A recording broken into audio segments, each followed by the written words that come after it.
بسم الله الرحمن الرحيم والصلاة والسلام على أشرف المرسلين سيدنا محمد عليه أفضل الصلاة وأزكى التسليم.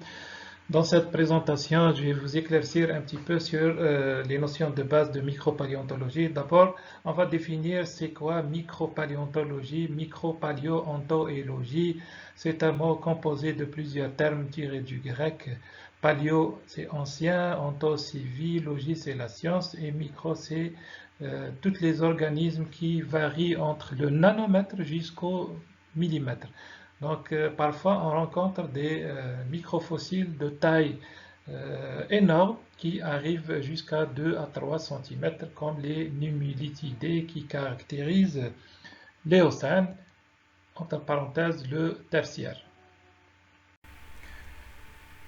Bon, dans la première pellicule, on voit les subdivisions verticales des fonds marins. On a du côté gauche le continent et du côté droit l'océan, ou bien la mer. Donc les subdivisions de la mer en fonction de la profondeur. Qu'est-ce qu'on voit aussi? On voit une graduation du couleur bleuâtre. Donc on a le bleu clair dans le côté supérieur qui est proche de la surface et le bleu foncé hein, jusqu'au noirâtre dans les fonds océaniques. Ça c'est une indication de l'éclairage qui se réduit de la partie supérieure vers la partie inférieure. Donc en bas on voit dans un rectangle un petit zoom sur les subdivisions du domaine littoral. Littoral, c'est un terme français et dans la terminologie anglaise, on rencontre les gens utiliser le terme tidal. Donc tidal, littoral, c'est la même chose. Qu'est-ce qu'on a? On a le niveau d'humectation, c'est un niveau atteint par les tempêtes occasionnelles.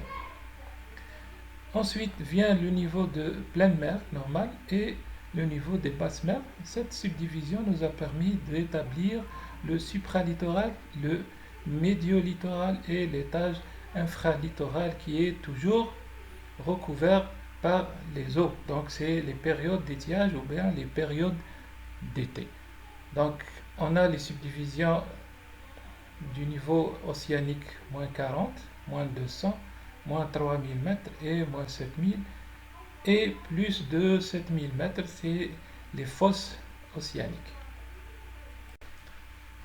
Ici, on voit les subdivisions aussi du niveau marin en fonction de l'éloignement du continent et la répartition des foraminifères de toutes sortes, benthiques et planctoniques, en fonction de l'éloignement du continent et en fonction aussi de la profondeur.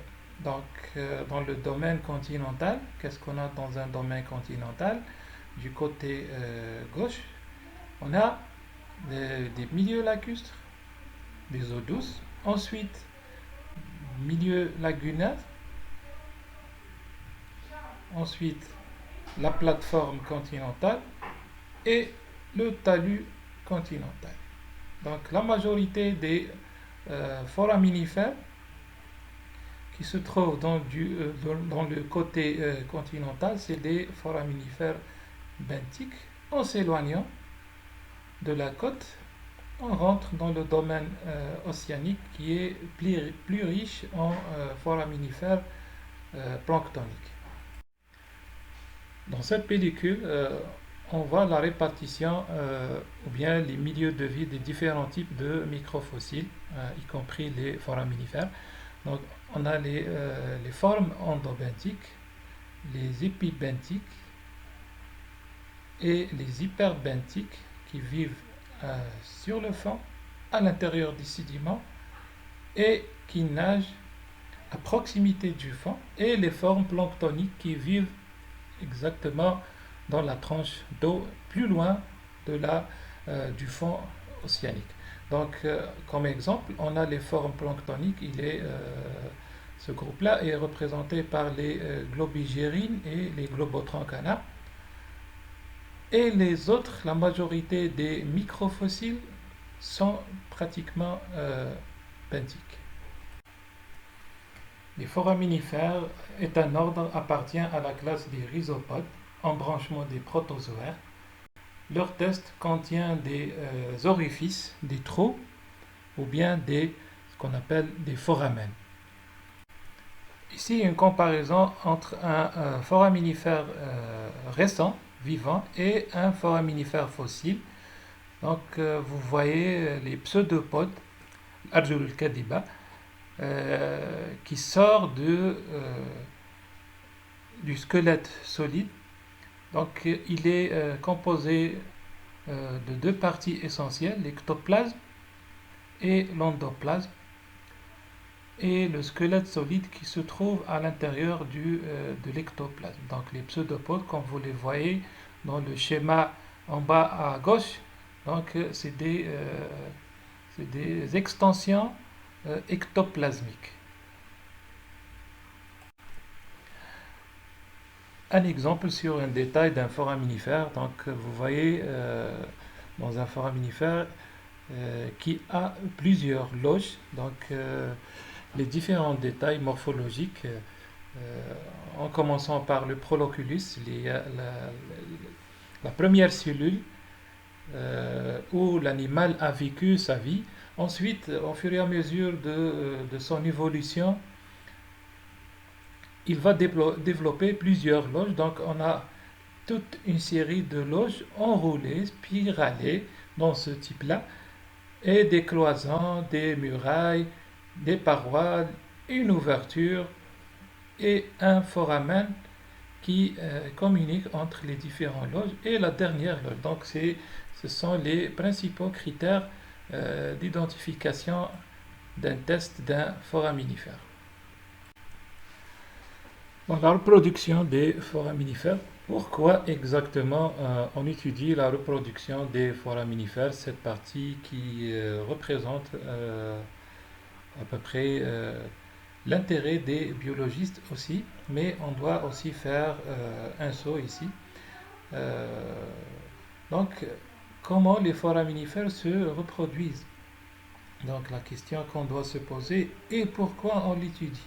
On a déjà vu dans le premier TP, deuxième TP, la préparation et l'extraction des microfossiles et pourquoi on utilise les 3 tamis dans le lavage.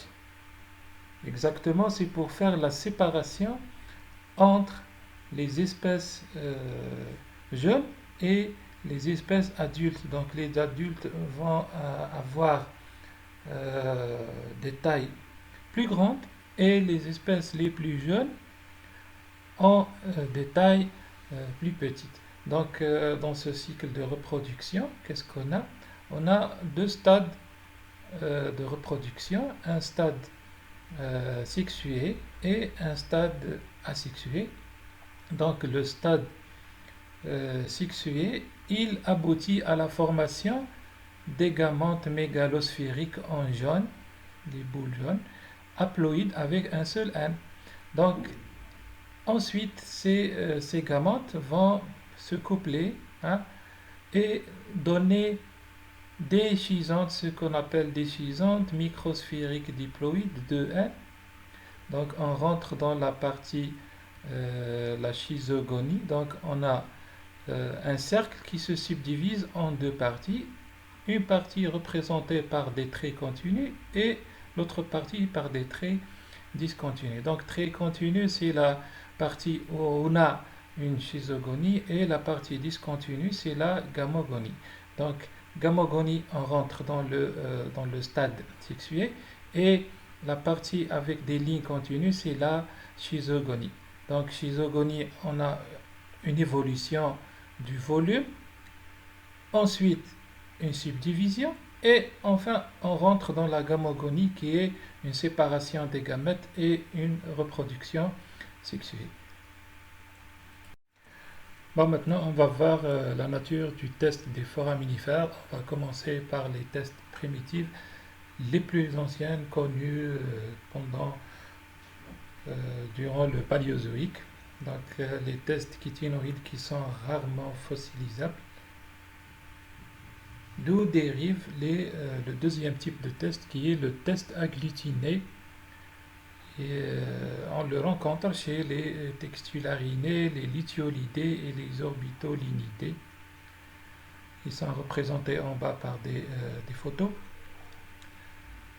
Les tests agglutinés, il s'agit d'un test organique et minéral. Donc l'animal va sécréter une partie organique et s'adhérer à des composantes minérales ou bien organiques aussi acquis du milieu de sédimentation. Concernant les tests chytinoïdes, ils sont rarement fossilisables à cause de leur fragilité. Pour le premier type de test calcitique microgranuleux connu durant le Paléozoïque, il s'agit des fusilinidés. Ils sont représentés dans ces trois figures. Donc, c'est une forme en fusiforme. On voit en haut à droite la section longitudinale et la section transversale en bas. Donc, il s'agit d'un test calcitique microgranuleux, hein, formé de calcite microgranuleux. C'est des cristaux inférieurs à 5 micromètres. La teinte est généralement gris à brunâtre en lumière transmise. Après le test microgranuleux calcitique vient apparaître et en grande partie dans les mers et les océans le test porcelané Khazafi, représenté dans les groupes de miliolidés, les sortidés et les alvéolinidés représentés dans ces différentes photos. Il est constitué de calcite plus ou moins d'aragonite cryptocristalline et entièrement sécrété par l'animal. Donc on n'a pas une composante minérale acquise du milieu de sédimentation. Les cristaux sont disposés sans ordre, comme vous voyez en bas à gauche. Ils sont blancs en lumière réfléchie. Leurs axes optiques ne sont donc pas parallèles à la lumière. Ils ne traversent pas la paroi directement et qui apparaît opaque et grise en lumière transmise. Pour le troisième type de test carbonaté, donc on a trois types, le test microgranuleux, le test porcelané et le troisième type qui est le test hyalin, vitreux, selon son éclat.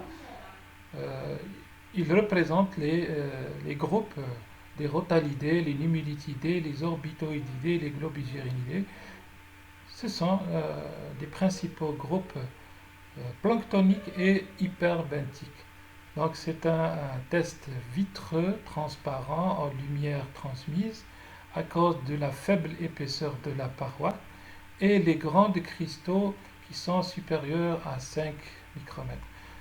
Là où on a une juxtaposition bien organisée des cristaux, on a le type qui découle, le test fibroradié. Dans l'axe optique, généralement, lorsqu'il traverse la paroi, est perpendiculaire à la surface.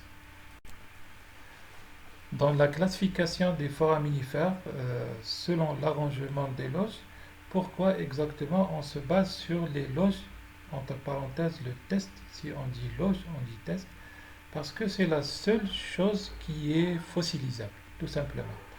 Donc on a les différents types de loges représentés dans cette figure. Il y a des formes sphériques, en bouteille, en outre, des formes rectilignes, des formes arquées, des formes enroulées.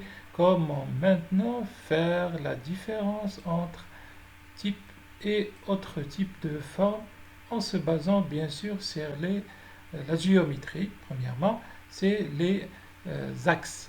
Donc dans le premier cas, on a dans la première ligne A, B, C, D, on a des formes de loges unies. Donc uni, on dit uniloculaire, unilocule, uniloge, uniloge. Donc une seule loge qui est sphérique, qui est en outre en B sous forme de bouteille, qui est sous forme de tube. Ensuite, ce tube-là, il devient enroulé en D, donc toujours en gardant le même toujours en gardant le même tube cylindrique, mais cette fois-ci il est enroulé, mais dans un seul plan. On reste toujours dans le type uniloculaire. En bas, du E jusqu'à la fin, on a le deuxième type qui est le pluriloculaire. Donc, dans le pluriloculaire, si on a un seul axe en E, deux axes en F et trois axes d'évolution en G. Ensuite, dans le H, on a un seul plan, mais enroulé. Dans le K, I, J et K, il s'agit d'un seul type. Il est enroulé, mais on a les deux faces qui ne sont pas identiques, pas comme le H, les deux faces sont identiques. Donc, deux faces identiques avec l'apparition des différents loges. Donc, on a un type plani, on dit plat, plan, un seul plan, planispiralé. Dans le deuxième type qui est en dessous, le IJK, il s'agit du même type toujours, mais on a deux plans d'enroulement. Donc, on a le premier axe qui est perpendiculaire et le deuxième axe qui est incliné par rapport au premier axe. Donc, on a deux faces qui ne sont pas identiques. Comment appelle-t-on ces deux faces-là? La face où on rencontre l'évolution des loges, ou bien les loges sont bien visibles, on l'appelle la face évolute. Et la face où on ne voit pas les différents types de tours, on l'appelle la face involute ou ombilicale. Donc pour le I, l'échantillon qui est juste à côté, donc on a un enroulement plan, plani, on dit planispiralé, et en bas, il s'agit d'enroulement le plus complexe, rencontré généralement chez les myliolidés, qui est un enroulement qui se fait soit sur deux plans, sur trois plans, sur plus de trois plans, qui est 5 plans.